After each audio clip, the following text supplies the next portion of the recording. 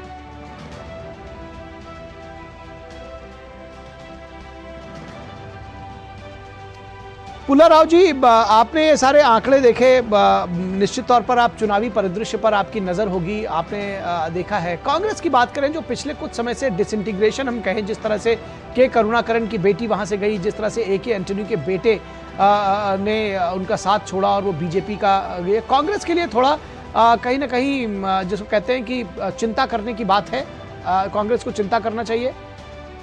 एक बात है, केरला में और तमिलनाडु में एक सिमिलरिटीज है, दोनों फ्रंट में 10-15 पार्टी है, दोनों फ्रंट में जी। तो क्या हो रहे हैं, सारा वोट कवर होते हैं, सारा कास्ट, सारा रिलीजन, सारा एरिया, 15-15 पार्टी है अलग अलग फ्रंट में। तो अभी इमीडिएटली केरला में, मैं पहले भी बताया, ये बदलाव की चेंज के लिए टाइम लगाएगा, समय लगेगा। दरअसल बदलाव की इस तरह से बात नहीं हो रही है पुल्ला राव जी कि 20 में से कोई स्वीप बीजेपी करने जा रही है, ये बात हो रही थी। और शायद मुझे लगता है कि यही बात शेखर अय्यर जी भी कह रहे थे कि एक मजबूत प्रेजेंस शायद बीजेपी की दिखाई पड़े।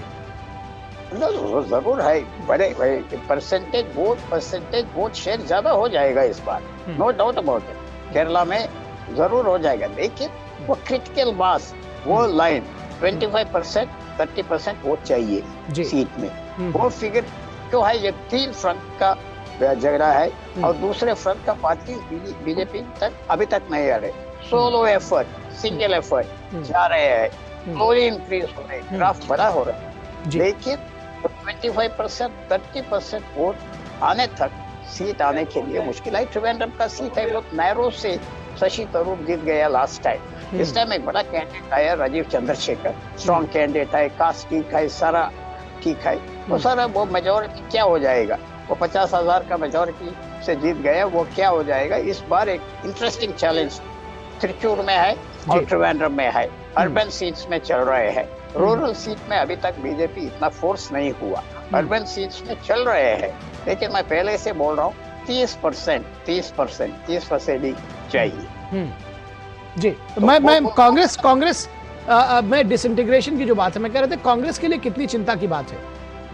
कांग्रेस का थोड़ा चिंता की बात है, क्यों? यंगर जनरेशन का वोटर्स, मैं पहले से बोल रहा हूँ, हर साल में 3 वोटर्स, नया voters, 3% voters, new voters join हो रहे हैं। इसमें बीजेपी का 1 वोटर आ रहे हैं और 2 दूसरे पार्टी का जा रहे हैं। ये 1 आउट ऑफ 3 बीजेपी के आ रहे हैं केरला में, ये बड़ा फिगर है। वो 10 साल में इम्पैक्ट मालूम हो जाएगा। इमीडिएटली कांग्रेस का पुराना वोटर्स कांग्रेस का ज्यादा डाल रहे, लेकिन अभी क्रिश्चियन कम्युनिटी में, सीरियन क्रिश्चियन में सोच आया क्यों एक बार हम बीजेपी के नए वोट डाल के, हमारे वैल्यूज दोनों एक ही है, वो सोच चल रहे, लेकिन वो निर्णय फाइनल नहीं हुआ, तो टाइम लगाएगा ये परसुएट करने के लिए, वोटर्स लाने के लिए। ये इतना सिंपल नहीं है। मैं पहले बोला, नॉर्थ इंडियन स्टेट्स में भी 40 साल टाइम लगाया बीजेपी पावर कैप्चर करने के लिए, तो केरला में चल रहे हैं। नरेंद्र मोदी का फेमिलियर फिगर, रिस्पेक्टेड फिगर, वो थोड़ा वोट कैचिंग हो गया।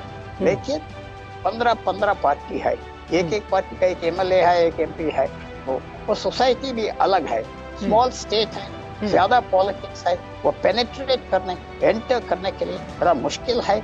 लेकिन वो एक्सपेरिमेंट एफर्ट बीजेपी का चल रहा है केरला में। जी, निश्चित तौर पर एफर्ट्स तो चल ही रहे हैं। और अगर हम कुछ आंकड़ों की और बात करें, जो असेंबली से जुड़े हुए हैं, जो यहाँ केरल की विधानसभा से जुड़े हुए, वो अपने दर्शकों के साथ साझा कर लें। कुल सीटें यहाँ पर 140 है विधानसभा की, सामान्य 123, आरक्षित शेड्यूल कास्ट के लिए 15 और शेड्यूल ट्राइब्स के लिए यानी अनुसूचित जनजाति के लिए 2 सीटें हैं। कुल सीटें 140। 2021 के चुनावी नतीजों की बात करें तो CPIM को 62 सीटें मिली, कांग्रेस 21 सीटों पर सिमट गई। यह याद रखिएगा कि 2019 के लोकसभा चुनाव में कांग्रेस को 15 सीटें मिली थी, लेकिन विधानसभा में उसको महज 21 सीटों से संतोष करना पड़ा। CPI 17, IUML के साथ गठबंधन था, उसका 15 सीटें उसको भी मिली और अदर्स को 25 सीटें मिली। और इस तरह से एलडीएफ गठबंधन ने वहां पर एक बार फिर से सरकार बनाई। सीपीआईएम को 25.50 वोट मिले, कांग्रेस को 25.20 और बीजेपी का वोट शेयर, ये भी ध्यान देने लायक है, 11.40। तो ये वोट शेयर काफी बढ़ा है। सीपीआई को 7.60 और आईयूएमएल को 8.30। तो सीपीआई और आईयूएमएल से काफी आगे बीजेपी को 11.40 जो प्रतिशत वोट मिले हैं। ये जरूर जो दूसरे दल होंगे उनको कहीं ना कहीं चिंता जरूर कर रहे होंगे, क्योंकि बीजेपी कम से कम तमाम सारी सीटों पे एक बड़ा डेंट देने की स्थिति में होगी, अगर पुलाराव जी की बात माने कि वो बिल्कुल अगर क्लीन स्वीप तो ऑब्वियसली नहीं कर रही है, लेकिन उसके बावजूद एक बड़ा डेंट दे सकती है।